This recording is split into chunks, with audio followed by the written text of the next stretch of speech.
Hello everyone, welcome to ambition study centres online class. आज हम शुरुआत कर रहे हैं अपने साइंस वन के लेसन के साथ, सेकंड लेसन के साथ में, जिसका नाम है पीरियोडिक क्लासिफिकेशन ऑफ एलिमेंट्स। अब पीरियोडिक क्लासिफिकेशन ऑफ एलिमेंट ये लेसन को शुरुआत करने से पहले हम जान लेते हैं कि एलिमेंट्स क्या होता है। Elements actually it is a pure form of the substance which is in the simplest form which can not be broken down by using any chemical reaction. मतलब कि एलिमेंट एक प्योरेस्ट फॉर्म है कोई substance का जो कि इतने simplest form में है जिसका ब्रेकिंग डाउन नहीं कर सकते हम, जिसको ब्रेक नहीं कर सकते स्मॉलर पार्ट में by using any chemical reaction. कोई केमिकल रिएक्शन के थ्रू हम उसको क्या नहीं कर सकते, ब्रेक नहीं कर सकते। आपके सामने डेफिनेशन भी लिखी हुई है और उसके एग्जांपल अगर हम जनरली देखेंगे तो हाइड्रोजन, ऑक्सीजन, कार्बन, ऐसे नंबर ऑफ एलिमेंट्स यहाँ पर अभी हमारे प्रेजेंट टाइम में डिस्कवर हो चुके हैं। There are 118 elements are there in nature. 118 element अभी तक के डिस्कवर हो चुके हैं अपने नेचर में। आफ्टर दैट जो एलिमेंट्स के बाद में अभी हमको अगर स्टार्ट करते हैं अपने लेसन को, तो आपको शुरुआत में दिया है कैन यू रिकॉल के क्वेश्चन, जिसमें आपने जो 9th स्टैंडर्ड में कुछ वो मैटर के बारे में पढ़े थे। आफ्टर दैट आपने एलिमेंट्स की कुछ जनरल इंफॉर्मेशन दिए थे। आफ्टर दैट एटम्स के बारे में पढ़े थे। सो उसके ऊपर में आपको कुछ क्वेश्चन दिए। इसका पहला क्वेश्चन है कि what are the types of matter, मतलब मैटर के कितने टाइप्स है। अभी जनरल एवरीडे लाइफ में हम पढ़ते हैं कि हमारे 4 टाइप पढ़ना होता है, जिसमें से 3 मेन टाइप तो जनरली हम पढ़ते ही है, जिसका पहला नाम है गैसियस स्टेट। आफ्टर दैट उसके बाद में होता है कि solid, after that liquid and plasma. ठीक है, अब उसके बाद में अगर हम आएंगे दूसरे क्वेश्चन पे अपने, so what are the types of element. Element के कौन से टाइप होते हैं। There are 118 types of element, but generally this 118 types of elements are divided into metal, non metal and also metalloids. ठीक है, तीसरा जो अभी डिस्कवर हुआ आफ्टर द सम टाइप, वो क्या हो गया, मेटेलॉइड्स। उसके बाद में आपका थर्ड क्वेश्चन जो आपको पूछा है वो ये है कि what are the smallest particle of the matter called. मतलब जो स्मॉलेस्ट पार्टिकल होता है मैटर का, देखो ये 1 मार्क के लिए क्वेश्चन नेसेसरी है, ऐसे जो ऑब्जेक्टिव टाइप्स में पूछे जा सकते हैं कि जो स्मॉलेस्ट पार्टिकल है मैटर का, उसको क्या कहते हैं, उसको कहते हैं atom, which is indivisible in form. मतलब जो बना होता है प्रोटॉन और न्यूट्रॉन से। अब प्रोटॉन और न्यूट्रॉन का भी आपको जो कॉन्सेप्ट है वो मैं क्लियर कर देता हूँ। प्रोटॉन जिसमें जो आयन होता है, जिसमें पॉजिटिवली चार्ज होता है, पॉजिटिव चार्ज होता है। न्यूट्रॉन जिसमें कोई भी चार्ज नहीं होता, कोई भी चार्ज नहीं होता। ठीक है, जिसमें न्यूट्रल चार्ज होता है। न्यूट्रॉन्स में कौन सा चार्ज होता है, न्यूट्रल चार्ज होता है, ना पॉजिटिव ना नेगेटिव। और इलेक्ट्रॉन्स जो होते हैं उसमें क्या रहता है, नेगेटिव चार्ज होता है। इलेक्ट्रॉन्स पे कौन सा चार्ज होता है, इलेक्ट्रॉन्स पे कौन सा चार्ज रहेगा, नेगेटिव। तो जो एटम्स है वो है स्मॉलेस्ट पार्टिकल ऑफ एलिमेंट, वो है smallest particle of matter actually. उसके बाद में फोर्थ क्वेश्चन आपको पूछा है जो कि है what is the difference between the molecules of element and compound. Molecules of element और कंपाउंड में क्या डिफरेंस है। मॉलिक्यूल जनरली बनते हैं एटम से, एक सेम टाइप के एटम से बनते हैं मॉलिक्यूल। लाइक हाइड्रोजन का हम एग्जांपल कंसीडर करते हैं। हाइड्रोजन में जैसे हाइड्रोजन जो है आपका वो डायटोमिक फॉर्म में प्रेजेंट होता है। डायटोमिक मॉलिक्यूल कहा जाता है हाइड्रोजन को, जिसमें 2 एटम्स ऑफ हाइड्रोजन क्या होते हैं, कंबाइन होते हैं। 2 एटम्स ऑफ हाइड्रोजन क्या होता है, केमिकली कंबाइन होते हैं और वो क्या फॉर्म करते हैं, मॉलिक्यूल फॉर्म करते हैं। क्या फॉर्म करते हैं, वो मॉलिक्यूल्स फॉर्म करते हैं। उसके बाद में अगर कंपाउंड की बात करेंगे तो कंपाउंड में एक ही टाइप के नहीं तो 2 अलग अलग एलिमेंट के एटम कंबाइन होकर एक कंपाउंड फॉर्म करते हैं। लाइक NaCl हम एग्जांपल के तौर पर देखते हैं, सोडियम प्लस क्लोरीन, तो वो बन के आ जाता है NaCl, है ना। मतलब सोडियम के कुछ एटम्स, उसके बाद में क्लोरीन के कुछ एटम, अगर सोडियम के Na2 प्लस Cl2 अगर आता है तो वो बन जाता है 2NaCl, है ना। यहाँ पर जो आपको ध्यान में रखना है कि कंपाउंड और मॉलिक्यूल में क्या डिफरेंस है। डिफरेंस ये है कि कंपाउंड जो है वो मॉलिक्यूल्स रह सकता है, इट इज मॉलिक्यूल्स को हम कंपाउंड भी कह सकते हैं, क्या नहीं कह सकते, लेकिन कंपाउंड को हम मॉलिक्यूल कह सकते हैं, क्योंकि जो कंपाउंड है वो मॉलिक्यूल से बन सकता है, लेकिन जो मॉलिक्यूल है वो कंपाउंड से बनेगा क्या, बात में नहीं बन रहा, वो एटम से बनेगा, एक ही सिंगल टाइप के, उसको कहते हैं हम मॉलिक्यूल। ये डिफरेंस है जो कि अपने 9th स्टैंडर्ड में पूरा पढ़ चुके हैं। इसमें हमको कुछ रिकॉल के टाइप में क्वेश्चन पूछे थे, इसलिए हमने उसको अपने स्टडी में रखे। आगे बढ़ते हैं अभी needs of the classification of element. Needs of the classification of element के पहले हमको पता होना चाहिए कि there are 118 elements in their nature. लेकिन एलिमेंट्स की जो शुरुआत है वो हो चुकी थी 1800, एलिमेंट्स की जो स्टडी करना जो है वो हो चुकी थी 1800 सेंचुरी से। 1800 सेंचुरी में क्या हुआ था कि स्टार्टिंग में 30 एलिमेंट डिस्कवर हुए थे, जिसमें आपको जो एलिमेंट है उनकी केमिकल प्रॉपर्टीज जो है वो सिमिलर दिखाई पड़ रही थी। तो कुछ साइंटिस्ट थे जिन्होंने पाया कि जो एलिमेंट्स है उनको क्लासिफाई करना काफ़ी ज़रूरी है, बिकॉज ऑफ कि उनकी जो प्रॉपर्टीज है वो काफ़ी वास्ट है। उनका जो इजीली उनको स्टडी करने के लिए या फिर इजीली उनकी प्रॉपर्टीज को समझने के लिए उनको अलग अलग कैटेगरीज में क्लासीफाई करना काफ़ी ज़रूरी हो गया था। इसीलिए हर साइंटिस्ट ने अपनी अलग अलग थ्योरीज दी। जिसमें से हम अभी पढ़ेंगे डोबेरेनर ट्रायड्स। पहला हम पढ़ेंगे डोबेरेनर ट्रायड्स, मतलब कुछ ऐसे साइंटिस्ट थे जिन्होंने क्या बताया कि एटॉमिक साइज, जो मॉलिक्यूल एलिमेंट्स का जो एटॉमिक साइज होता है उसके ऊपर से एटॉमिक मास मॉलिक्यूल एलिमेंट के एटॉमिक मास के ऊपर से उसने क्या किया, स्टडी किया कुछ एलिमेंट्स की, और उनकी केमिकल प्रॉपर्टीज को भी ध्यान में रखते हुए उन्होंने स्टडी की उनकी, और उनको क्लासिफाई किया।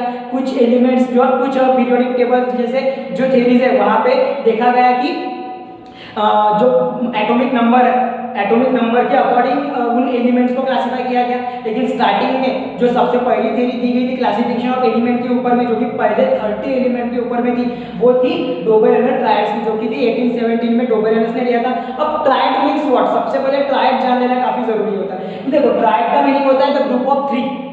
ट्रायड का मीनिंग क्या होता है, ग्रुप ऑफ 3। 3 एलिमेंट का जब ग्रुप बनाएंगे तो उसको हम कहेंगे ट्रायड। तो डोबेरेनर ने क्या किया कि जिन केमिकल प्रॉपर्टीज सेम है, जिन एलिमेंट्स की केमिकल प्रॉपर्टीज सेम है और उनका जो एटॉमिक मास है वो इंक्रीजिंग ऑर्डर में है, उनको एक ट्रायड में रखा, एक तीन एलिमेंट के ग्रुप में रखा। और फिर उसने बताया कि जब हम तीनों एलिमेंट को एक ग्रुप में रखेंगे तो उसके मिडल वाले एलिमेंट का एटॉमिक मास बाकी दो एलिमेंट के एटॉमिक मास के एवरेज को क्या रहेगा, इक्वल रहेगा। मतलब कि when the 3 element in a triad were arranged in order of increasing atomic mass, the atomic mass of the middle element, मतलब atomic mass of middle element, कौन सा एलिमेंट, जो एटॉमिक मास है मिडल वाले एलिमेंट का, वो क्या रहेगा, उसके मिडल वाले एलिमेंट का एटॉमिक मास अप्रोक्सीमेटली इक्वल रहेगा। किसको इक्वल रहेगा, मीन ऑफ द, मीन का ही दूसरा मीनिंग होता है एवरेज।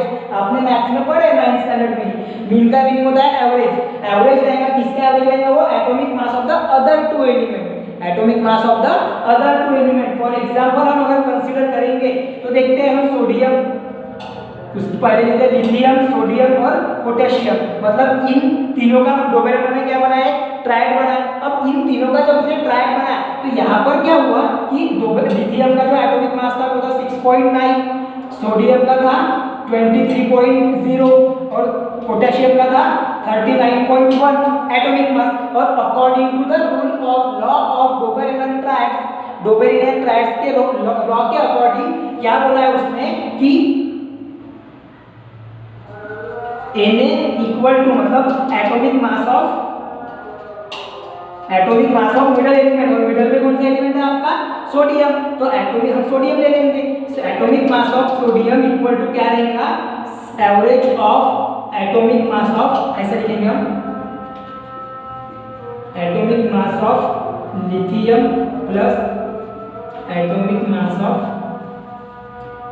पोटेशियम अपॉन 2, क्योंकि हम एवरेज निकाल रहे हैं, 2 एलिमेंट का सम करके डिवाइडेड बाय 2 करेंगे, ठीक है, उनके एटॉमिक मास का। After that atomic mass of lithium है 6.9 plus atomic mass of potassium है 39.1 अपॉन आ जा रहा है यहाँ पर 2। सो 6.9 प्लस 39.1 ये हो जाएगा 0. देन हियर 6 एंड 4, सो 46.2 और इसका आंसर आएगा 23.0, जो कि एक्चुअल एटॉमिक मास है। ये तो बन गया मीन, ये क्या बन गया आपका मीन एटॉमिक मास, ये है आपका mean atomic mass of sodium. लेकिन एवरेज भी उसका, ये एवरेज हो गया, मीन मींस एवरेज हो गया, और एग्जैक्ट जो मास है एटॉमिक मास जो है सोडियम का वो भी कितना है 23। मतलब ये जो ट्रायड है लीना के, मतलब कि लिथियम, सोडियम और पोटेशियम का, ये अप्लीकेबल है डोबेरेनर ट्रायड्स के लॉ को, ठीक है। लेकिन यहाँ पर क्या हुआ कि ये कुछ जो जब तक के 30 एलिमेंट बने थे तो वो 30 एलिमेंट्स के लिए डिस्कवर हुए थे, तो वो 30 एलिमेंट के लिए ही एटॉमिक मास क्या, जो ये एटॉमिक मास की जो प्रॉपर्टी है डोबेरेनर ट्रायड्स की, ये अप्लीकेबल थी 3 ही ट्रायड के लिए, वो 3 ही ट्रायड बना पाया हो।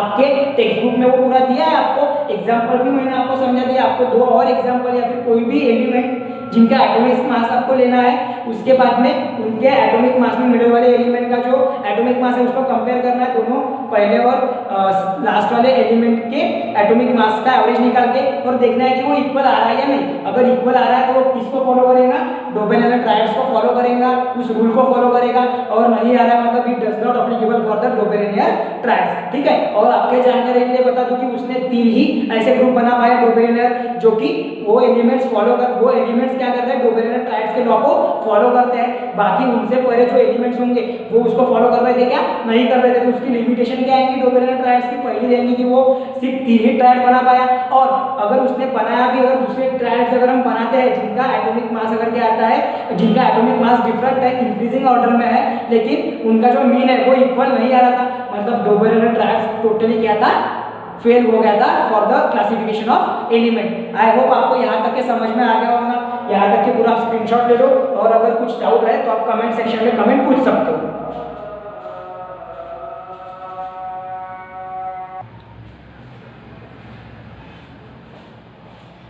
आई होप कि आपने स्क्रीनशॉट भी निकाले लिए होंगे।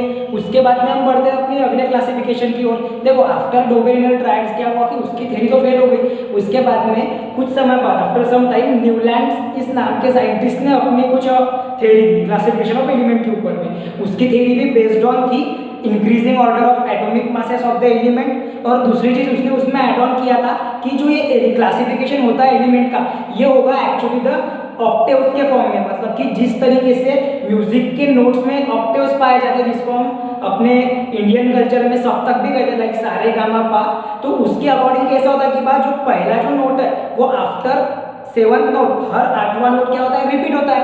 लाइक सारे गामा पा में जो सा का जो नोट है वो 7वें नोट के बाद में क्या होता है, सारे गामा पा धा नी के बाद में रिपीट होता है। वैसे ही न्यूलैंड ने बोला कि अगर हम एलिमेंट्स को क्या करेंगे, अरेंज करेंगे in the increasing order of their atomic mass, then every 8 element having the similar properties to that of the first, मतलब हर 8वां एलिमेंट जो आएगा वो क्या, उसको क्या रहेगा कि उसकी उस एलिमेंट की जो प्रॉपर्टी वो रहेगी similar to the first element of that period. वो जो पीरियड उसने सेट किया था उसके फर्स्ट वो जो हम जिसको कहेंगे ऑक्टेव्स के फॉर्म में उसने जो क्लासिफिकेशन किया था, उसका जो पहले एलिमेंट का जो प्रॉपर्टीज है वो उसके हर 8वें एलिमेंट की जो प्रॉपर्टी है वो उसके पहले एलिमेंट को क्या रहेंगी, इक्वल रहेंगे। वो कहा था न्यूलैंड ने। अब न्यूलैंड के समय तक के नियर अबाउट 56 एलिमेंट वहां पर डिस्कवर हो चुके थे, ठीक है, नेचर में 56 एलिमेंट हमारे डिस्कवर हो चुके थे इन ईयर 1866। तो न्यूलैंड ने जब उसने थ्योरी दी थी तो उसने क्या किया था कि कुछ एलिमेंट्स को सेम बॉक्स में भी डिवाइड किया था, मतलब कि अगर हम बात करेंगे 2 एलिमेंट जिनकी प्रॉपर्टी नियर अबाउट डिसिमिलर है, सिमिलर नहीं है, उसको भी उसने एक ही टेबल में एक ही नोट में अरेंज किया था, तो वो उसका एक ड्रॉबैक भी निकल के आया फिर। लेकिन सबसे पहले हम जान लेते हैं डोबेरेनर ट्रायड्स के लिमिटेशंस के बारे में। आपको बताया भी मैंने इसके पहले, उसको लिखकर भी दिया हूँ। अब उसके बाद में आएंगे हम न्यूलैंड ऑक्टेव्स के, न्यूलैंड लॉज ऑफ ऑक्टेव्स के ऊपर में, ठीक है। पहले देखो limitation of Dobereiner triads. He could make only 3 triad like lithium, sodium and potassium, बताया आपको calcium, strontium and barium, third था क्लोरीन, ब्रोमीन एंड आयोडीन। ऐसे वो 3 ही क्या बना पाया, ट्रायड्स बना पाया। तो ये उसका पहला ड्रॉबैक था। और दूसरा क्या था कि it was not possible to group all the element into triad, और हर एक ग्रुप को, हर एक ट्रायड एलिमेंट को एक ग्रुप ऑफ ट्रायड में, मतलब 3 एलिमेंट के ग्रुप में अरेंज करना पॉसिबल नहीं है। वो था उसका दूसरा ड्रॉबैक, इसीलिए वो थ्योरी भी फेल साबित हो गई। उसके बाद में इन ईयर 1866 न्यूलैंड ने अपना लॉ दिया। लॉ क्या कहते हैं देख लेते हैं फट से। According to the Newland when the element are arranged in increasing order of their atomic masses, जैसे जैसे हम एलिमेंट को उसके इंक्रीजिंग ऑर्डर में अरेंज करेंगे एटॉमिक मासेस के, then the every 8 element had the properties to similar to the first। पहले ही बताया आपको कि हर एक 8वां आने वाला एलिमेंट जो रहेगा उसकी क्या रहेंगी, प्रॉपर्टी सेम रहेगी उसके पहले वाले एलिमेंट को। अब यहाँ पर जो प्रॉपर्टीज, ये जो टर्म है प्रॉपर्टीज मींस व्हाट, प्रॉपर्टीज जो मैंने पहले भी बताया था, लाइक उसकी फिजिकल प्रॉपर्टीज हो सकती है, उसकी physical properties, then chemical properties,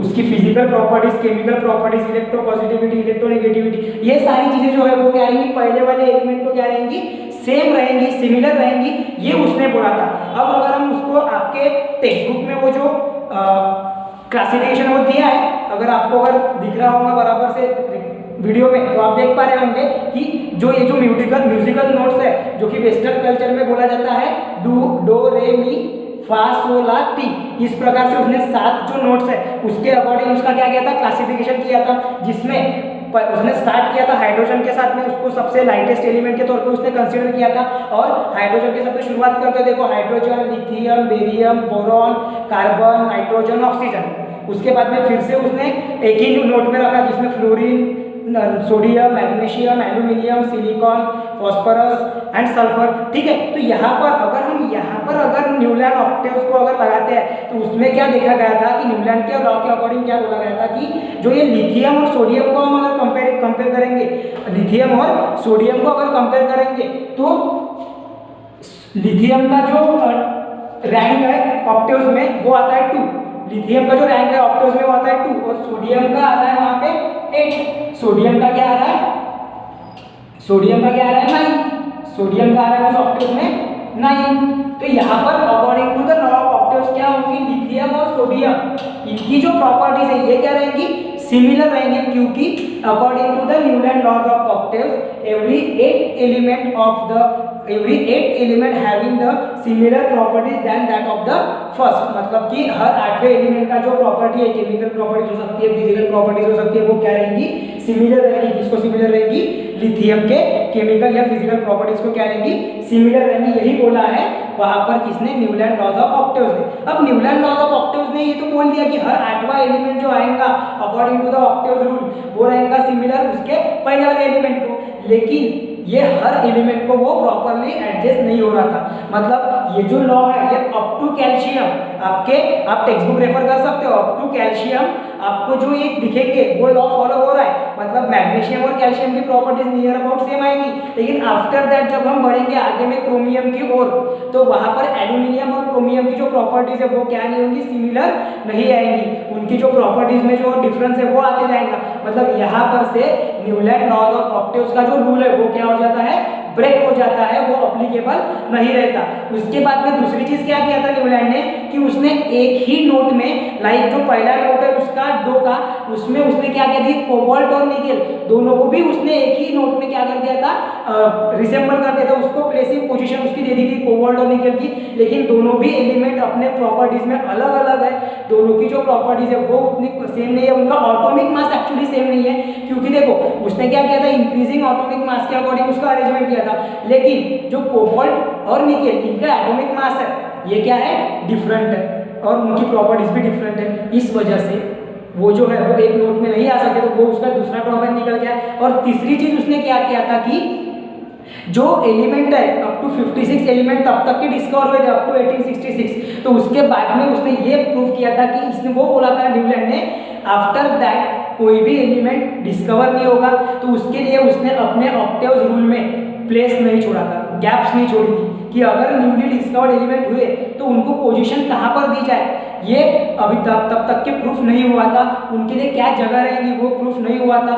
तो ये जो तीसरा ड्रॉबैक था ये काफी क्रूशियल ड्रॉबैक भी था न्यूलैंड लॉज ऑफ ऑक्टेव्स का, क्योंकि कैसा हुआ कि आफ्टर 1660 कुछ एलिमेंट, सेवरल एलिमेंट डिस्कवर हुए और उनको कहाँ पर पोजीशन दी जाए क्लासिफिकेशन में वो अच्छे से दे नहीं पाए थे कोई साइंटिस्ट, इसीलिए उसकी जो थ्योरी है वो भी कंप्लीटली रॉन्ग मानी गई और न्यूलैंड लॉज ऑफ ऑक्टेव्स वहीं पे फिर स्टॉप हो गया। ठीक है, तो इस तरीके से आपने न्यूलैंड लॉज ऑफ ऑक्टेव्स, इसमें आपको न्यूलैंड का लॉ पढ़ना है, उसके बाद में एग्जाम पॉइंट ऑफ व्यू आपको पढ़ना है कि कुछ एग्जांपल आपको रेफर करना है। आपका जो ऑक्टेव्स का जो चार्ट आपको दिया है जो कि आपके पेज नंबर 17 में आपके टेक्स्ट बुक में दिया हुआ है, आपको उसको रेफर करो। आप जब नोट्स बनाओगे तो वहाँ पे भी आपने उन एग्जाम्पल्स को अच्छे से एक्सप्लेन करना। लाइकवाइज मैंने बोला कि लिथियम और सोडियम, अगर लिथियम अगर सेकंड पोजीशन पे है उसके ऑक्टेव्स के रूल में और सोडियम अगर 9th पोजीशन पे है, तो इन दोनों के बीच में 8 का डिफरेंस होता है। मतलब 8वां आने वाला एलिमेंट क्या है उसमें, 8th एलिमेंट कौन सा है उसमें, sodium after lithium. So lithium और सोडियम की प्रॉपर्टीज क्या रहेंगी, सिमिलर रहेंगी एक दूसरे को। इसी प्रकार से अप टू कैल्शियम तक के बढ़ेगा, उसके बाद में नहीं, जो कि मैंने लिमिटेशन में बताया, it was only applicable up to calcium. मतलब जो सिमिलर प्रॉपर्टीज आना हर 8वें एलिमेंट की, वो कब तक के पॉसिबल था, सिर्फ कैल्शियम तक के। आफ्टर दैट न्यूलैंड ने देखा कि उसने एक नोट में दो एलिमेंट को, यहाँ पर नोट का मीनिंग क्या है कि लाइक जो हमारे जो म्यूजिकल नोट्स है वो यहाँ पर है, ये जो मैंने नोट का जो यूज किया ये क्या है, एक्चुअली जो म्यूजिकल नोट्स है लाइक सारेगामापा या फिर जो डो रे मी जो आपके टेक्स्ट बुक में है वो नोट है वो, ठीक है ना, ऑक्टेव्स के नोट्स है वो, ठीक है, नहीं तो वो आप अलग समझोगे उसको, वो ऑक्टेव्स के नोट है। ठीक है, आई होप कि आपको यहाँ तक के पूरा क्लियर हो गया होगा। अगर कोई डाउट रहता है तो आप कमेंट सेक्शन में कमेंट करो। और एक चीज प्रेजेंट ही लगाते रहना है सभी ने, प्रेजेंट ही लगाओ, पूरा कंटिन्यू प्रेजेंट ही लगाते रहना है आप सभी ने, ठीक है। इतने पार्ट का भी आप स्क्रीनशॉट करो। फिर बढ़ते हैं अपने अगले टॉपिक की ओर जो कि है पीरियोडिक क्लासिफिकेशन बाय मेंडेलिव।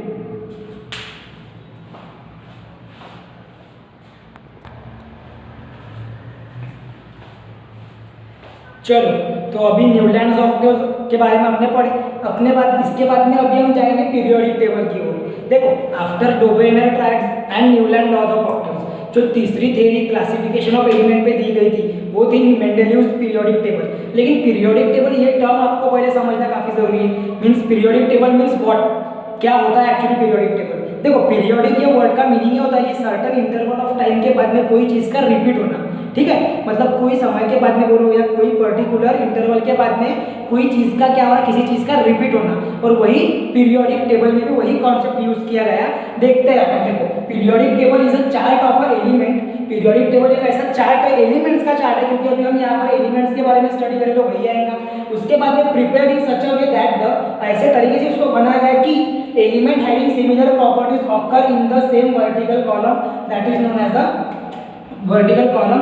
इसको हम क्या कहते हैं, ग्रुप। अब देखो, यहाँ पर प्रॉपर्टीज, ये जो वर्ड मैं बार बार बोल रहा हूँ और बार बार आ रहा है, तो ये प्रॉपर्टीज में सिर्फ प्रॉपर्टीज लिखोगे लेकिन वो आपको पता नहीं रहेगा तो वो फिर गलत है। देखो, प्रॉपर्टीज में दो प्रकार की प्रॉपर्टीज होती है उनकी, फिजिकल और केमिकल। अब फिजिकल और केमिकल प्रॉपर्टीज में कैसे, देखो उनकी रिएक्टिविटी आ जाती है। केमिकली अगर हम बात करेंगे, कैसे वो केमिकल कंपाउंड फॉर्म करते हैं, कैसे केमिकली रिएक्ट होते हैं। आफ्टर दैट फिजिकल में हम उनका देखेंगे तो वो मेल्टिंग पॉइंट, डेंसिटी उनकी एक्चुअली, आफ्टर दैट उनका जो बॉइलिंग पॉइंट है, वो ये सारी चीज़ों की जो प्रॉपर्टीज है उनको हमने क्या, जैसे एलिमेंट है जिनकी chemical properties, physical properties same है, उनको हम पीरियोडिक टेबल में एक वर्टिकल कॉलम में अरेंज करते हैं, एक ही वर्टिकल कॉलम में अरेंज करते हैं उन एलिमेंट्स को, जिसको हम कहते हैं ग्रुप्स। जिसको हम क्या कहते हैं, ग्रुप्स। वो रहेगा आपका पीरियोडिक टेबल। और पीरियोडिक का मीनिंग क्या होता है कि आफ्टर सर्टन इंटरवल वही प्रॉपर्टी जो है एलिमेंट की वो रिपीट होती है, तो वो एलिमेंट एक ही ग्रुप में अरेंज किया जाता है पीरियोडिक टेबल में, जो कि एक वेल नोन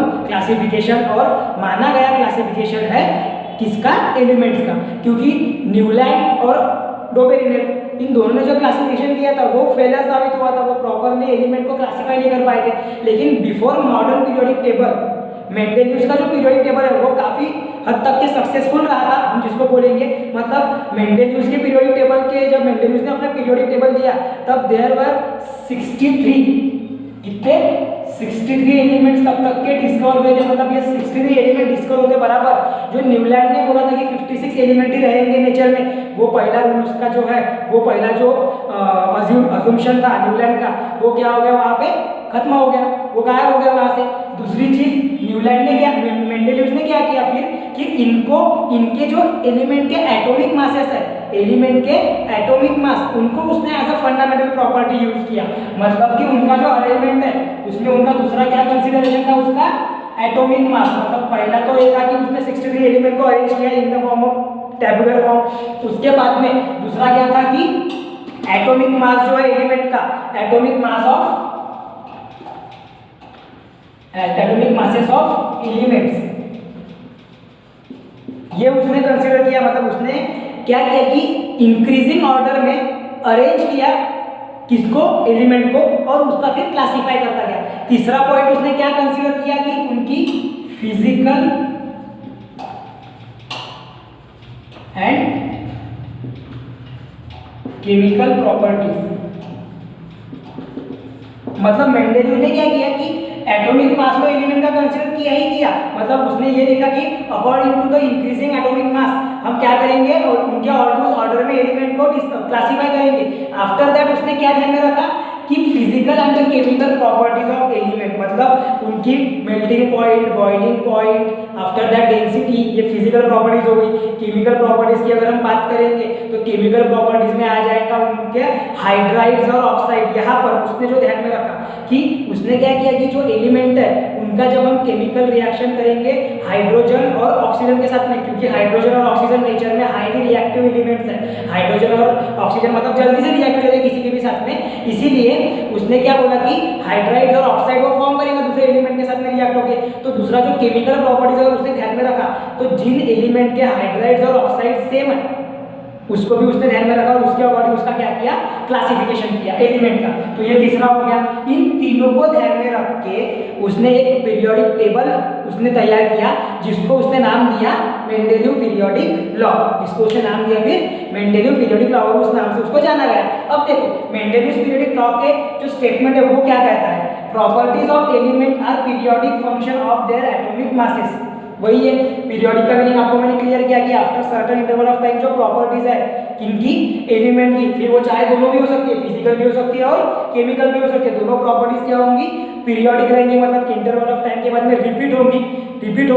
सपोज करके चलते हैं कि हम अगर लिथियम जो है उसकी प्रॉपर्टीज सोडियम को सिमिलर है, तो क्या आएगा कि लिथियम के बाद में जो उस पीरियड में जितने भी एलिमेंट आएंगे उसके बाद में हर एक जो एलिमेंट आएगा, दूसरा एलिमेंट आएगा, वो क्या आएगा, सोडियम आएगा। उसके बाद में पोटेशियम, मतलब एक के नीचे जिनकी प्रॉपर्टीज क्या है, सिमिलर है, वो एक ही ग्रुप में आएंगे, वो किसमें आएंगे, एक ही ग्रुप में आएंगे, वो पीरियोडिक रहेंगे। समझ में आ रहा है? और समझ में आ रहा है बोलो, और एक बार रिपीट करना कि जो प्रॉपर्टीज ऑफ एलिमेंट है are periodic function of their atomic masses, मतलब according to the increasing order of atomic masses जो प्रॉपर्टीज रहेंगी एलिमेंट की वो क्या रहेंगी, पीरियोडिक इन नेचर। तुमको पता रहना चाहिए कि पीरियोडिक का मीनिंग क्या होता है, कि वो जो प्रॉपर्टीज है वो क्या होंगी, रिपीट होंगी after certain interval of period, मतलब एक पीरियड के बाद में वो क्या होंगी, प्रॉपर्टीज रिपीट होंगी, किसमें, मेंडेलियस पीरियोडिक टेबल में। अब हम बार-बार बोल रहे हैं कि पीरियड ग्रुप है, तो अपनी पीरियड क्या होता है, period means the horizontal row is known as a period. जो पीरियोडिक टेबल है वो है एक टैब्यूलर अरेंजमेंट, तो उसमें जो हॉरिजॉन्टल रोज है, मतलब जो हॉरिजॉन्टली क्लासिफिकेशन किया गया है रोज में इनका एलिमेंट का, उसको कहेंगे हम पीरियड। और जो वर्टिकली क्लासिफाई हुआ है, जिसमें हमने बोले थे कि हर सिमिलर प्रॉपर्टी वाला एलिमेंट एक के नीचे एक ही ग्रुप में आएगा, उसको हम कहेंगे ग्रुप्स।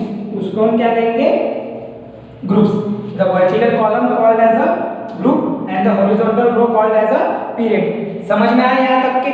कोई डाउट है? अब यहाँ पर देखो मैं आपको बताता हूँ कि हाइड्राइड्स और ऑक्साइड जो उसने कंसीडर किया था, ये काफी क्रूशियल पार्ट है, क्योंकि जब हाइड्राइड्स और ऑक्साइड्स के अकॉर्डिंग उसने क्या किया था, अपना चार्ट बनाया था, और आप अपने टेक्स्ट बुक में भी देख सकते हो। उसके लिए उसने दिया था जनरल फॉर्मूलेज, हाइड्राइड्स और ऑक्साइड के उसने क्या दिया था, जनरल फॉर्मूले। लाइकवाइज अगर हम देखेंगे तो उसने जनरल फॉर्मूलेज में जो हाइड्राइड है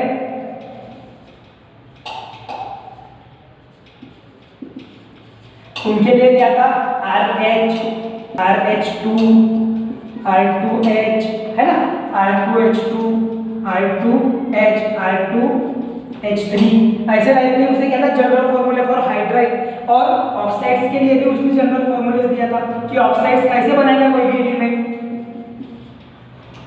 R2O, R2O3, RO2, R2O2, ऐसे उसने क्या बनाया था, ऑक्साइड्स भी बनाया था उसने। ऑक्साइड्स के लिए भी जनरल फॉर्मूलेज दिया था, ठीक है। R2O7 भी रह सकता उसमें, ठीक है।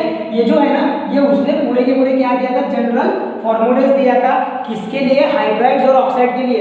और आप अगर अपना मेंडेलियस का पीरियोडिक टेबल देखोगे तो मेंडेलियस के पीरियोडिक टेबल के एकदम टॉप में, मेंडेलियस पीरियोडिक टेबल के एकदम टॉप में उसने क्या किया कि अपने पीरियोडिक टेबल को वर्टिकल कॉलम्स मतलब ही ग्रुप में डिवाइड किया और हॉरिजॉन्टल रोज मतलब ही पीरियड में डिवाइड किया। उसके बाद में there are 7-8 groups in the periodic table of Mendeleev. Periodic table of Mendeleev में कितने ग्रुप्स बोला दिए थे उसमें, कितने ग्रुप दिए थे उसमें, 8। और जो पीरियड है वो दिया था उसने 6, जिसमें से फ्रॉम 4 to 6 जो है वो दो के शिफ्ट में, दो के पार्ट में उसने क्या किया था, उसको डिवाइड किया था, किसने, मेंडेलीव ने, पीरियड को, ठीक है। अब देखो ये जो ग्रुप्स में जो आने वाले जो एलिमेंट थे, क्या बोल रहा हूं मैं, जो एलिमेंट ग्रुप्स में आने वाले थे, like group 1, like group 2, group 1, group 2, तो ये ग्रुप्स में आने वाले जो एलिमेंट थे इनकी जो प्रॉपर्टीज है ये क्या थी, सिमिलर थी। इनकी प्रॉपर्टीज क्या थी, सिमिलर थी। मतलब कि अगर ग्रुप 1 के एलिमेंट का अगर फॉर्मूला है R2O, ऑक्साइड का फॉर्मूला है R2O, तो जितने भी एलिमेंट ग्रुप 1 में आएंगे उनका जनरल फॉर्मूला जब वो ऑक्साइड फॉर्म करेंगे तो वो क्या रहेगा, R2O ही रहेगा, ठीक है। उसके बाद में ग्रुप 2 के एलिमेंट का अगर सपोज करके चलो कि RO है, मतलब कि R जो है वो एलिमेंट शो कर रहा और वो ऑक्साइड्स के लिए जब ऑक्सीजन को शो कर रहा, तो यहाँ पर क्या होगा कि ग्रुप 2 के एलिमेंट का जो ऑक्साइड बनेगा वो क्या होगा, RO के फॉर्म से बनेगा। लाइक अगर ग्रुप BE है जो भी एलिमेंट है, तो ऑक्साइड के साथ वो क्या बनेगा, BeO, मतलब बेरिलियम ऑक्साइड। उसके बाद में अगर मैग्नीशियम है तो वो बनाएगा MgO, मतलब मैग्नीशियम ऑक्साइड, ठीक है। तो इस प्रकार से उसने ऑक्साइड्स और same as for the hydride, और हाइड्राइड के लिए भी उसने आप क्या दिया था, अपना पीरियोडिक टेबल दिया था, ठीक है। उसके बाद में आपको अगर ये अगर अच्छे से क्लियर करना है तो आप अपने टेक्स्ट बुक में आप पेज नंबर 18 देख सकते हो, उसमें आपको हाइड्राइड और ऑक्साइड दोनों के क्या दिया है,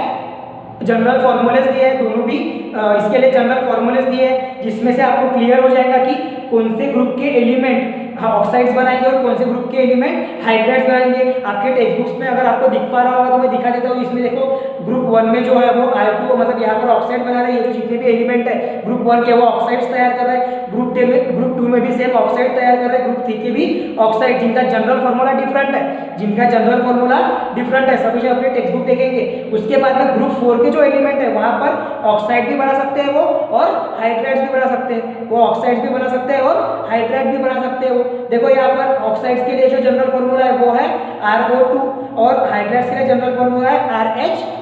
इस प्रकार से उसने क्या किया था, क्लासिफाई किया था एलिमेंट्स को, और उसने अपना एक पीरियोडिक टेबल दिया था जो कि कुछ हद तक के मतलब जब तक के मॉडर्न पीरियोडिक टेबल नहीं आया था वो अप्लीकेबल था और उसी को अंडर स्टडी किया जा रहा था, ठीक है। अब इसका जो मॉडर्न पीरियोडिक टेबल के पहले ये जो मेंडेलियस ने अपना पीरियोडिक टेबल दिया था, इसके कुछ मेरिट्स भी थे, मतलब ये किस मायने में फायदेमंद था, किसके लिए एलिमेंट का क्लासिफिकेशन के लिए वो देखते हैं। देखो उसने अपने लॉ में बोला था कि जो एलिमेंट है वो हाइड्राइड और ऑक्साइड के भी रूल के अकॉर्डिंग, वो जो जनरल रूल के अकॉर्डिंग वो क्या हो रहा है, तैयार हो रहा है। उसके बाद में उसने अपने पीरियोडिक टेबल में कुछ वैकेंट प्लेसेस छोड़ा था।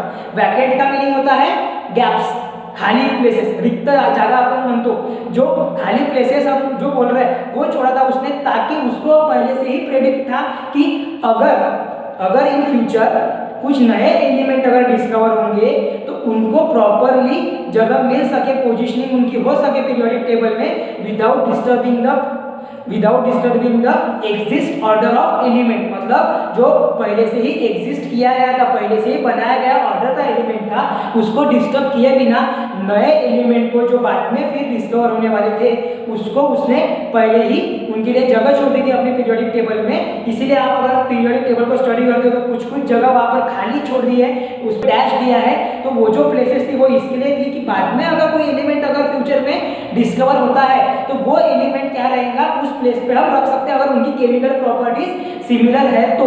अब वहां पर क्या हुआ था कि पीरियोडिक टेबल को अगर हम देखेंगे तो जो बाद में आने वाले एलिमेंट थे उनकी कुछ एलिमेंट की हो सकता है कि केमिकल प्रॉपर्टीज सिमिलर हो तो उनको एक ग्रुप में रख पाएंगे, लेकिन सभी एलिमेंट की केमिकल प्रॉपर्टीज और फिजिकल प्रॉपर्टीज सिमिलर हो ये जरूरी नहीं था। तो उसके लिए उसने कुछ एलिमेंट के ऐसे नाम भी प्रेडिक्ट किया था कि अगर उनका अगर डिस्कवरी होता है तो वो जो एलिमेंट है उनको उसने अलग नाम से डिस्कवर किया था, मतलब पहले से उसने उसको अलग नाम से, लाइक उसका पहला आएगा आपका ईका एल्यूमिनियम, ये एक नाम था उसका। उसके बाद में ईका बोरॉन, उसके बाद में था ईका सिलिकॉन, मतलब ये ऐसे नामों से उसने क्या किया था, उसको रखा था अपने पीरियोडिक टेबल में। अब इनका मीनिंग क्या होता है, सबसे पहले देखो ईका रेफर्स टू फर्स्ट, मतलब अगर एल्यूमिनियम के बाद में अगर कोई एलिमेंट अगर आ रहा है, डिस्कवर हो रहा है, तो उस ईका एल्यूमिनियम की प्रॉपर्टी क्या रहेंगी, उस आने वाले फ्यूचर में डिस्कवर होने वाले एलिमेंट के प्रॉपर्टीज को सिमिलर रहेंगी, इसीलिए उसको बोला गया उसने ईका एल्यूमिनियम। उसके बाद में ईका बोरॉन और ईका सिलिकॉन, जो कि जब न्यूली डिस्कवर हुए तो वो बन के निकले ईका एल्यूमिनियम ही बना, फिर गैलियम, उसके बाद में ईका बोरॉन बन गया तुम्हारा स्कैंडियम, और ईका सिलिकॉन बना जर्मेनियम। ईका सिलिकॉन क्या बन गया, जर्मेनियम। मतलब उसने क्या किया था मेंडेलीव ने, ईका एल्यूमिनियम की जो प्रॉपर्टीज प्रेडिक्ट किया था उसी की जैसे सेम प्रॉपर्टीज किसकी थी, गैलियम की, लाइक उसका एटॉमिक मास, उसकी डेंसिटी, आफ्टर दैट उनका मेल्टिंग पॉइंट जो कि लो था, आपको अगर पता होगा उनकी प्रॉपर्टीज। सो ये मिटा देता हूँ, उनकी जो प्रॉपर्टीज अगर बताऊँ तो एटॉमिक मास जो था, हम कंपेयर कर रहे हैं ईका एल्यूमिनियम को, हम कंपेयर कर रहे हैं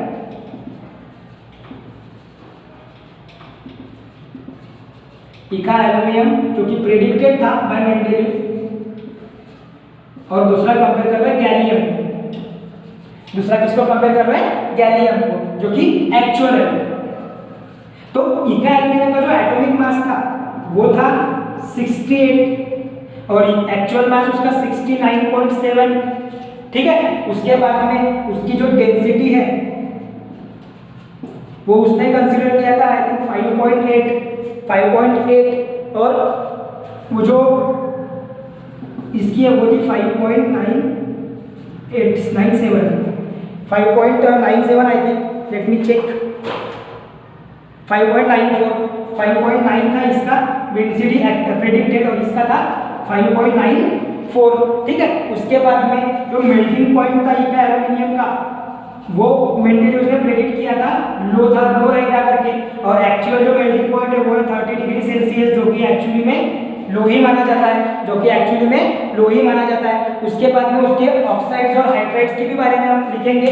पहले आपको मैंने आपको क्लियर कर दिया कि ये जो मेंडेलियव ने जो गैप्स छोड़ा था, वैकेंट प्लेसेस छोड़ा था, तो उसके लिए उसने कुछ ऐसे एलिमेंट प्रेडिक्ट किया था जो कि बाद में किसी नए नाम से डिस्कवर होंगे, लेकिन उनके बारे में जो उनकी केमिकल और फिजिकल प्रॉपर्टीज है वो उसने पहले से ही प्रेडिक्ट करके रखा था, जिसमें से लाइक एटॉमिक मास उसका, उसके बाद में डेंसिटी, उसके बाद में उसका मेल्टिंग पॉइंट, दैट एवरीथिंग, ठीक है। ये हम जब मेरिट्स में पढ़ेंगे तो आपको और अच्छे से क्लियर होगा, लिख कर भी देता हूँ उसका मैं कंपैरिजन आपको। पहले आप क्या करोगे, इतने पार्ट का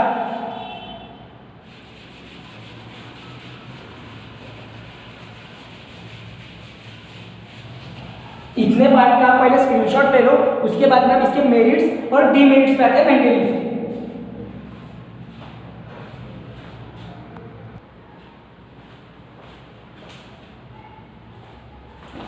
चलो अभी हम पढ़ते हैं merits of Mendeleev periodic table. देखो merits of Mendeleev periodic table क्या कह रहा है, atomic mass of the some element were revise. Atomic mass of the some element were revise का मीनिंग यहाँ पर क्या है कि देखो जो पहले जो क्लासिफिकेशन दिया था वहाँ पर कंसीडर किया गया था कि कुछ एलिमेंट जिनका एटॉमिक मास जैसे ज़्यादा था कुछ अमाउंट में, तो उनको जो प्लेस है वो अलग दी गई थी कुछ क्लासिफिकेशन में। लेकिन मेंडेलियव ने क्या किया, उस पर एक्सपेरिमेंट किया, उस पर ऑब्जर्व किया, और उसने फिर देखा कि नेचर में कुछ ऐसे एलिमेंट है जिनका एटॉमिक मास एक्चुअल में वो नहीं था, जो पहले कुछ साइंटिस्ट ने एक्सेप्ट किया था। तो उसने ये बताया कि ऐसे एटॉमिक मासेस एलिमेंट की जो करेक्ट नहीं है उसको करेक्ट किया, और फिर उसको प्रॉपर प्लेस दी अपने पीरियोडिक टेबल में। अगर हम एग्जांपल कंसीडर करेंगे बेरिलियम का, तो यहाँ उसका जो एटॉमिक मास था वो पहले कंसीडर किया गया था 14.7। बेरिलियम का जो एटॉमिक मास है वो पहले कितना कंसीडर किया गया था, 14.09 एक्चुअली 14.09, लेकिन उसका जो एक्चुअल मास एटॉमिक मास था वो था, एक्चुअल एटॉमिक मास था उसका, एक्चुअल एटॉमिक मास उसका पाया गया 9.4। एक्चुअल एटॉमिक मास उसका क्या पाया गया, 9.4। सो यहाँ पर आपको ये समझ में आता है कि जो atomic mass of the some elements है जो कि रिवाइज किया गया था मेंडेलियव के द्वारा, वो क्या था कि जो 14.0 ये करेक्ट एटॉमिक मास नहीं था बेरिलियम का, तो इसका एटॉमिक मास अच्छे से ऑब्जर्व करके उसको निकाल के उस पर क्या किया उसने, उस बेरिलियम इस एलिमेंट की जगह दूसरे ग्रुप में रखा अपने पीरियोडिक टेबल में, जो कि उसने बोरॉन के पहले उसको रखा। आपके पीरियोडिक टेबल में आपको देखने मिल सकता है बोरॉन के पहले किसको प्लेस किया गया, फिर बेरिलियम को किसको प्लेस किया गया, बेरिलियम को in the periodic table of Mendeleev. समझ में आ रहा भी है। हाँ, उसके बाद में second, Mendeleev kept the vacant places in the periodic table for the element not discovered till the then. जब मैं पहले भी बोला था कि मेंडेलियव ने खाली जगह छोड़ा था अपने पीरियोडिक टेबल में, जो कि उन एलिमेंट्स के जो तब के समय पे डिस्कवर नहीं हुए थे। उसका एग्जांपल भी मैंने एक लेके एग्जांपल के तौर पे बोला था। अगर हम बात करते हैं इका एल्यूमिनियम, अभी इका एल्यूमिनियम क्या है कि मेंडेलियव ने पहले से ऐसा एक नाम डिस्कवर किया था कि जो एलिमेंट एल्यूमिनियम के बाद में आएगा, जो एलिमेंट किसके बाद में आएगा, एल्यूमिनियम के बाद में आएगा, उसका जो प्रॉपर्टी रहेंगे वो सिमिलर रहेंगे एज उस एलिमेंट को, उस एल्यूमिनियम के जगह पे जो एलिमेंट आएगा उसको। तो उसने प्रेडिक्ट किया था कि उस आने वाले एलिमेंट की जो बाद में डिस्कवर होगा उसका एटॉमिक मास रहेगा 68। जब उसको एक्चुअल में देखा गया तो उसका मास एटॉमिक मास था 69.7, मतलब अप्रोक्सीमेटली सेम ही था।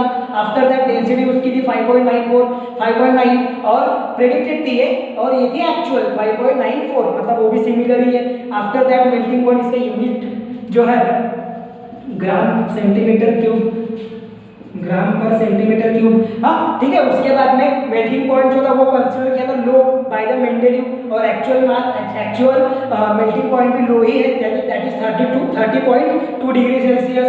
30 पॉइंट, ये पॉइंट है यहाँ पे 2 डिग्री सेल्सियस। उसके बाद में फॉर्मूला फॉर क्लोराइड, क्लोराइड का जो फॉर्मूला है इकाम एल्यूमिनियम का, मतलब केमिकल रिएक्शन है इसकी, वो रहेगी EaCl2, और गैलियम की भी क्या थी GaCl2, मतलब gallium chloride. After that oxide के लिए A2CO3 उसका एक्चुअल फॉर्मूला, और गैलियम का क्या था Ga2O3, मतलब गैलियम परऑक्साइड। ओके, यहाँ तक के समझ में आ रहा। उसके बाद में थर्ड उसने मेंडेलिव्स ने जो मेरिट था मेंडेलिव्स का, वो था कि he created the zero group without disturbing the original periodic table for the noble gases. पहले सबसे पहले आपको ये समझना जरूरी है कि नोबल गैसेस क्या होती है। देखो, नोबल गैसेस जो कि ऐसे स्टेबल फॉर्म ऑफ गैसेस है जो कि काफी कम रिएक्टिव रहती है नेचर में, लेस रिएक्टिव है। और क्यों लेस रिएक्टिव है? बिकॉज ऑफ कि उनका जो ऑक्टेट है, रिएक्टिविटी कौन शो करता है ज्यादातर? जिनके बैलेंस नंबर ऑफ इलेक्ट्रॉन जो है वो ज्यादा रहते हैं, फिर जो स्टेबल नहीं रहते अपने शेल में, उनका जो इलेक्ट्रॉनिक कॉन्फिगरेशन है वो स्टेबल नहीं रहता। वो आपको आगे के क्लास में जब हम पढ़ेंगे proper trends in the atomic in the periodic table, तब आपको और अच्छे से क्लियर होगा। अभी के लिए मैं समझा रहा, नोबल गैसेस जो है उनकी जो स्टेबिलिटी है वो बहुत अच्छी रहती है, और उसके बाद में वो लेस रिएक्टिव रहते हैं और काफी कम कॉन्सेंट्रेशन में हमारे नेचर में, हमारे एटमॉस्फेयर में प्रेजेंट रहते हैं। उनको कहते हैं नोबल गैसेस, जो कि काफी समय बाद में वो क्या हो गए, डिस्कवर हुए। जब तक मेंडेलिव्स ने अपना पीरियोडिक टेबल दिया था तब वो डिस्कवर नहीं हुए थे। तो उसने क्या किया कि ऐसे गैसेस के लिए कि जिनकी प्रॉपर्टी भी सबसे अलग है, जो ना किसी के साथ में रिएक्ट होते हैं, इनको कैसे कौन से ग्रुप में रखा जाए, तो उसके लिए भी मेंडेलिव्स ने एक जीरो ग्रुप तैयार किया था, जो कि ग्रुप 8 था। जब नए ये जो गैसेस तैयार हुए तो उनको उस ग्रुप में रखा गया without disturbing the existing periodic table. जो ओरिजिनल पीरियोडिक टेबल था उसका कोई भी उसने रूल चेंज नहीं किया, कोई भी एग्जिस्टिंग जो पीरियोडिक टेबल था उसको चेंज नहीं किया, और अपने आप उन नोबल गैसेस को उसमें रखे गए। ठीक है, तो ये था उसका तीसरा मेरिट, जो कि उसने क्रिएट किया था as a zero group without disturbing the original periodic table of Mendeleev. लेकिन देखो, इसका लिटिल बिट इसके कुछ डीमेरिट्स भी थे। मेंडेलिव्स पीरियोडिक टेबल के लिटिल बिट क्या थे, डीमेरिट्स भी थे। जैसा अगर मैं पहले डीमेरिट की बात करूंगा तो वो ये था कि उसने कोबाल्ट और निकेल, इसकी जो पोजीशनिंग है वो प्रॉपर नहीं दिया था। उसने क्या किया था, अगर हम डीमेरिट्स की बात करेंगे तो हमारा पहला डीमेरिट बन जाएगा,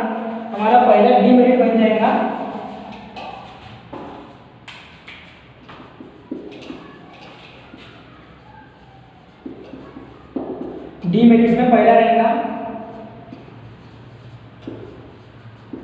Mendeleev did not give the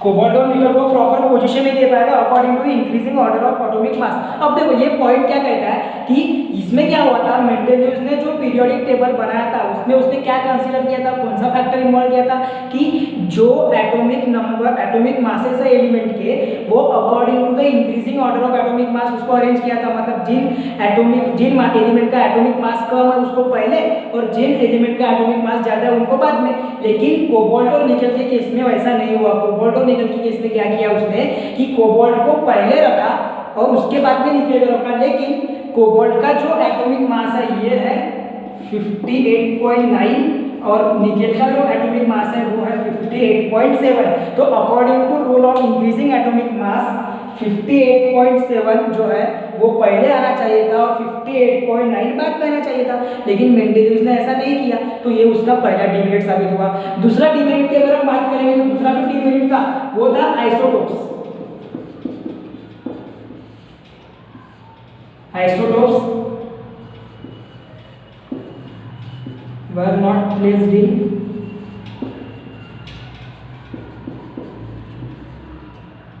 proper place, proper position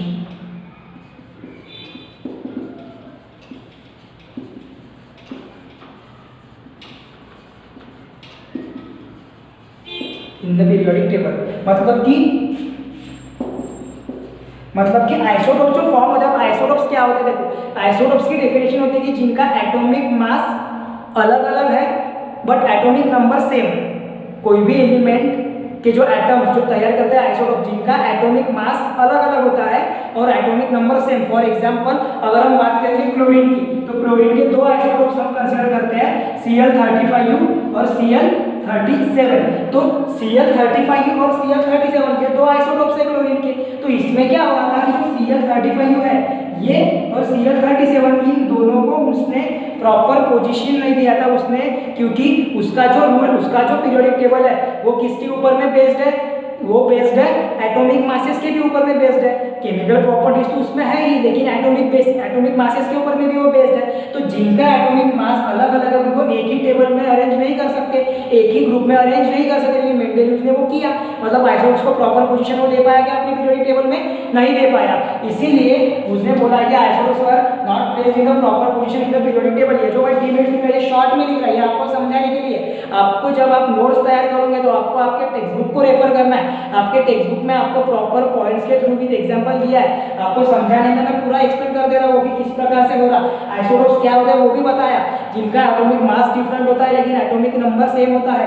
after that chlorine का एटॉमिक नंबर है 17 और Cl35 का भी 17 ही रहेगा, और जो दूसरा आइसोटोप है Cl37 वो भी क्लोरीन से ही बना है, तो इसका भी एटॉमिक नंबर क्या रहेगा, सेम ही रहेगा, दैट इज 17। तो हमें क्या ध्यान में रखना है कि इन दोनों का एटॉमिक मास क्या है, डिफरेंट है, और पीरियोडिक टेबल ऑफ मेंडेलियव किस पर डिपेंड है, एटॉमिक मास पे।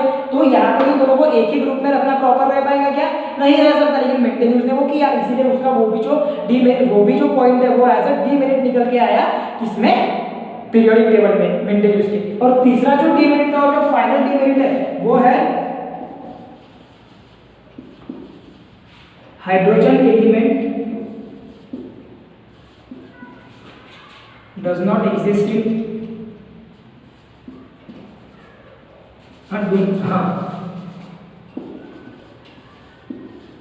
he was not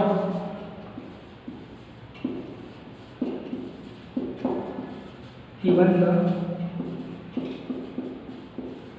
proper position to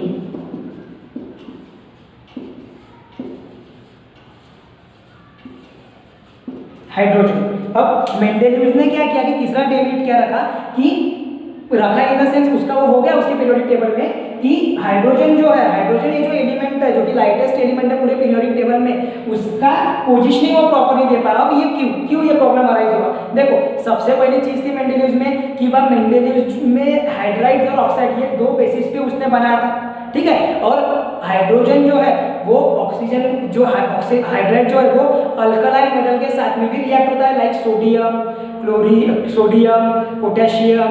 then after हम बात करेंगे इसकी हाइड्रोजन की, तो क्लोरीन, फ्लोरीन है ना, इसके साथ में भी वो रिएक्ट होता है। तो यहाँ पर क्लोरीन, फ्लोरीन जो है वो ग्रुप नंबर 7 में आते हैं in the periodic table of Mendeleev, और जो एलिमेंट लाइक सोडियम, लिथियम और पोटेशियम है ये आते हैं ग्रुप नंबर 1 में पीरियोडिक टेबल में।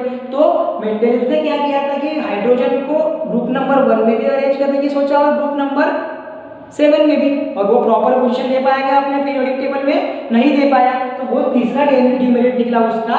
उसने क्या किया कि हाइड्रोजन को दो अलग अलग ग्रुप्स में बांटने की कोशिश की, मतलब प्रॉपरली एक्सप्लेन भी नहीं कर पाया कि ऐसा क्यों, क्योंकि उसने बोला हाइड्राइड भी बनाता है, हाइड्राइड के अकॉर्डिंग भी हम पोजीशनिंग करेंगे, केमिकल प्रॉपर्टीज उसकी सेम होती है, और ऑक्साइड्स के भी ऊपर में। तो जो हाइड्रोजन है वो अल्कलाइन मेटल लाइक सोडियम, जो कि जल्दी अपना एक एलिमेंट क्या कर देते हैं, एक इलेक्ट्रॉन क्या कर देते हैं, डोनेट कर देते हैं किसी दूसरे एलिमेंट के साथ में, तो वो भी हो सकता है। तो वहां पर क्या बनेंगे, सोडियम के साथ में भी उसकी रिएक्शन होगी, तो उस हिसाब से उसको ग्रुप नंबर 1 में होना चाहिए ताकि उसकी प्रॉपर्टी सेम हो। लेकिन वो तो रखा उसने, लेकिन हाइड्रोजन जो है वो क्लोरीन के साथ में, जो कि हैलोजेंस है, जिनको मेंडेलियव ने ग्रुप नंबर 7 में उसको अरेंज किया था, उसके साथ में भी रिएक्ट होता है, तो उसकी पोजीशन फिर 7 में भी दे दिया उसने।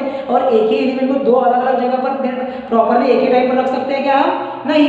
तो वो प्रॉपर्ली उसको एक्सप्लेन नहीं कर पाया मेंडेलियव, और इसीलिए उसका वो निकल के आया तीसरा डीमेरिट, जिसको हम कहते हैं third demerit of Mendeleev's periodic table, whereas he did not given the proper position to hydrogen. उसने अपने पीरियोडिक टेबल में हाइड्रोजन को प्रॉपर पोजीशन दिया क्या, नहीं। अब देखो यहाँ तक कि हमने पूरा पढ़े, आपको बता रहा हूँ मेंडेलियव्स पीरियोडिक टेबल जो है वो काफ़ी इंपॉर्टेंट है for exam point of view also, और आपको अपने जनरल इन्फॉर्मेशन के लिए भी। आप before modern periodic table Mendeleev's periodic table ही अच्छे से मतलब सक्सेसफुल रहा है। कुछ डिमेरिट्स और उसके छोड़ दिए, तो उसने पीरियोडिक टेबल की अरेंजमेंट उसने बताया, वैकेंट प्लेसेस उसने छोड़ी थी अपने न्यूली डिस्कवर होने वाले एलिमेंट के लिए, मतलब सारा उसने प्रेडिक्ट भी किया था उनकी प्रॉपर्टीज वगैरह, ठीक है। न्यूलैंड्स ने जो दिया था वो ऑक्टेव्स के बेसिस पे अपना रूल दिया था। आप बिफोर दैट डोबेरेल ट्रायड्स था, उसने बताया था कि ट्रायड्स के बेसिस पे उसने अपना क्लासिफिकेशन दिया था, जिसमें उसने बोला मिडल वाला जो एलिमेंट है, मिडल वाले एलिमेंट का जो एटॉमिक मास रहेगा वो इक्वल रहेगा average of the atomic mass of the other two element. Newland ने ऑक्टेव्स के फॉर्म में उसको क्लासिफाई किया था किनको, एलिमेंट को, और मेंडेलियस ने in the form of periodic table according to the increasing order of atomic mass and according to the similarity in chemical and physical properties arrange किया था एलिमेंट्स को। इस तरीके से आज हमने 3 क्लासिफिकेशन थ्योरीज पढ़े। हम in the next class we will discuss about modern periodic table, long form of modern periodic table. उसके बाद में हम देखेंगे कि उसमें क्या ट्रेंड्स पाए गए, ये सारी चीजों पे फोकस करेंगे हम नेक्स्ट क्लास में, ठीक है। अभी पहले इतने पार्ट का स्क्रीनशॉट ले लो और अटेंडेंस लगाते रहना है, आपने अटेंडेंस लगाते रहो। अटेंडेंस लगाने के साथ साथ आपको करना है कि कंप्लीटली जितने भी मैंने अभी आपको यहाँ पर नोट्स वगैरह बताया, जैसे आपको नोट्स कैसे बनाना है, लॉ, उसके बाद में एग्जाम्पल, उसके डीमेरिट्स या मेरिट्स जो पूछे हैं आपको, उसके बाद में आपको बताना है कुछ एक्सप्लेनेशन उस डीमेरिट्स के बारे में, मेरिट्स के बारे में, और आपके टेक्स्ट बुक में वो पूरा प्रॉपरली दिया भी है। कुछ डाउट रहे तो कमेंट सेक्शन में कमेंट कर सकते हो। और दूसरी चीज़, आपको नोट्स प्रॉपरली मेंटेन करते रहना है। आपको कुछ इंडेक्स क्वेश्चन भी पूछे गए हैं, उनको भी सॉल्व करने की कोशिश करो। जो क्वेश्चन में डाउट जाता है वो आपको क्लियर करेंगे। वैसे normally can you recall type के क्वेश्चन तो मैंने मतलब आपको एक्सप्लेन किया हूँ। पीरियोडिक टेबल को ध्यान से पढ़ना जरूरी है। जो मॉडर्न पीरियोडिक टेबल आपको दिया है उसके पहले जो मेंडेलियस का पीरियोडिक टेबल दिया उसमें जनरल फॉर्मूले हाइड्राइड्स और ऑक्साइड के वो आप ध्यान में रखो। एमसीक्यूज टाइप में आपको लॉ भी पूछ सकते हैं, आप एमसीक्यूज टाइप में आपको कुछ क्वेश्चन पूछ सकते हैं। उसके बाद में लॉ आपको पूछ सकते हैं 1 मार्क के लिए, लॉस को अच्छे से लर्न करो। आफ्टर दैट रोज क्या होते हैं, कॉलम क्या होते हैं, horizontal row called as a period and horizontal vertical column known as a groups, ये सारा मेंडेलियस पीरियोडिक टेबल में दे रहा है 8 रोज, ठीक है, जिसमें से हर 8 रो नहीं 8 columns is called as a group. हर ग्रुप की प्रॉपर्टी जो है वो सिमिलर होती है, मतलब उनमें एलिमेंट की प्रॉपर्टी सिमिलर होती है, लेकिन पीरियड में ऐसा नहीं होता। पीरियड में हर जो एलिमेंट है उनकी प्रॉपर्टी क्या होती है, अलग अलग होती है, वो वैरी करती है according to the chemical and physical property. ये सारी चीज़ों को आपको ध्यान में रखना है। और इसी के साथ में हम खत्म करते हैं आज का ये टॉपिक। अगले क्लास में मिलते हैं, हम करेंगे मॉडर्न पीरियोडिक टेबल के बारे में जानेंगे। तब तक के आपको ये पूरा रिवाइज भी करके आना है, पूरा समझ के आना है। अगले क्लास में जब मिलेंगे तो आप पढ़ेंगे फिर मॉडर्न पीरियोडिक टेबल के बारे में। आज के लिए इतना ही।